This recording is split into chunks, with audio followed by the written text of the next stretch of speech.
Hi sir. ಏನ್ sir, ಏನೋ ಮಾತಾಡ್ಬೇಕು ಅಂತ ಸಡನ್ ಆಗಿ ಫೋನ್ ಮಾಡಿದ್ರಿ? ಹೇಳ್ತೀನಿ. ಆ ಬ್ಲಾಕ್ ಮೇಲ್ ಮಾಡಿರೋನ್ ಬಗ್ಗೆ ತಿಳ್ಕೊಂಡ್ರ? ಪಕ್ಕದಲ್ಲೇ ಇದಾನಲ್ಲ, ತಿಳ್ಕೊಳ್ಳಿ.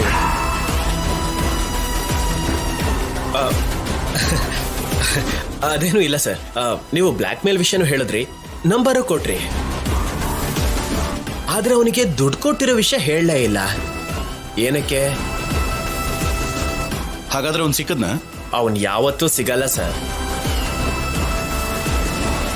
ಯಾಕೆ ಸರ್, ಈ ಊರಲ್ಲಿ ಕಳ್ಳನ್ ಮಕ್ಕಳು ಯೋಚನೆ ಹೇಗಿರತ್ತೆ ಅಂತಂದ್ರೆ, ಜೇಬಲ್ ದುಡ್ಡಿಲ್ಲ ಅಂದ್ರೂ ಎಣ್ಣೆ ಹೊಡ್ಕೊಂಡು ಬಿದ್ದಿರ್ತಾರೆ. ಏನಾದ್ರೂ ದುಡ್ಡು ಸಿಕ್ಬಿಟ್ರೆ ಊರಿನ ಹೊರಗೋಗಿ ಪಬ್ಬಲ್ ಕುತ್ಕೊಬಿಡ್ತಾರೆ. ನೀವು ನೋಡಿದ್ರೆ ಅವನಿಗೆ ಲಕ್ಷಾಂತರ ರೂಪಾಯಿ ಕೊಟ್ಟಿದ್ದೀರಾ, ಅವನ್ ಪಕ್ಕ ಸಿಟಿಗೆ ಹೋಗಿ ಯಾವ್ದಾದ್ರು ಸ್ಟಾರ್ ಹೋಟೆಲ್ ಅಲ್ಲಿ ಎಂಜಾಯ್ ಮಾಡ್ತಿರ್ತಾನೆ. ಅವನು ಊರ್ ಬಿಟ್ಟು ಆಚೆ ಹೋಗಿದ್ದಾನೆ ಅಂತ ನಾನು ಎನ್ಕ್ವೈರಿ ಮಾಡಾದ್ಮೇಲೆ ಗೊತ್ತಾಯ್ತು. ಅವನು ಊರಿಗೆ ಕಾಲಿಡ್ತಿದ್ದ ಹಾಗೆ ಹಿಡ್ಕೊ ಬಂದು ನಿಮ್ ಮುಂದೆ ನಿಲ್ಲಿಸ್ಬಿಡ್ತೀನಿ. Nice work, good report.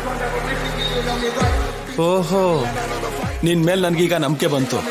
ನಿನ್ ವರ್ಕ್ ಚೆನ್ನಾಗಿದೆ. ನಾನು ನಿನ್ಗೊಂದು ದೊಡ್ಡ ಡೀಲ್ ಕೊಡ್ತೀನಿ, ಮಾಡ್ತೀಯಾ?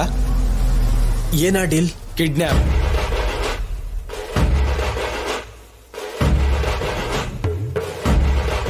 ಯಾರನ್ನ ಸರ್? ಆಧ್ಯಾನ.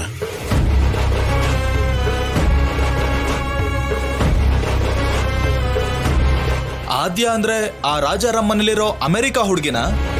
ಹಾ, ನಿನ್ನು ನೋಡಿದ್ರೆ ಆ ರಾಜಾರಾಮ್ಗೆ ಹೆದರ್ಕೊಂಡು ಬಚ್ಚಿಟ್ಕೊಂಡು ಓಡಾಡೋ ತರ ಕಾಣ್ತೀಯ. ನಿನ್ ಕೈಯಲ್ಲಿ ಆಗುತ್ತಾ ಇದು?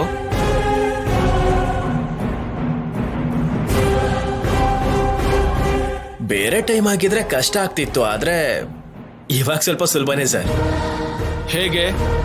ಏನಿಲ್ಲ ಸರ್, ದೇವಸ್ಥಾನದಲ್ಲಿ ಸೀನು ಮತ್ತೆ ಆ ರಾಜಲಕ್ಷ್ಮಿಗೆ ಮದ್ವೆ ಆಗ್ತಿದ್ಯಲ್ಲ, ಆ ಗುಂಪಲ್ ನುಗ್ಗಿ ಗೋಲ್ಮಾಲ್ ಮಾಡಿ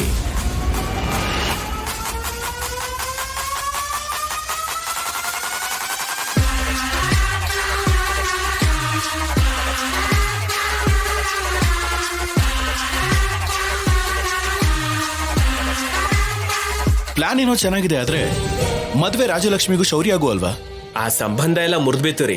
ಅದಕ್ಕೆ ಆ ರಾಜಲಕ್ಷ್ಮಿ ಮತ್ತೆ ಸೀನುಗೆ ದೇವಸ್ಥಾನದಲ್ಲಿ ಮದ್ವೆ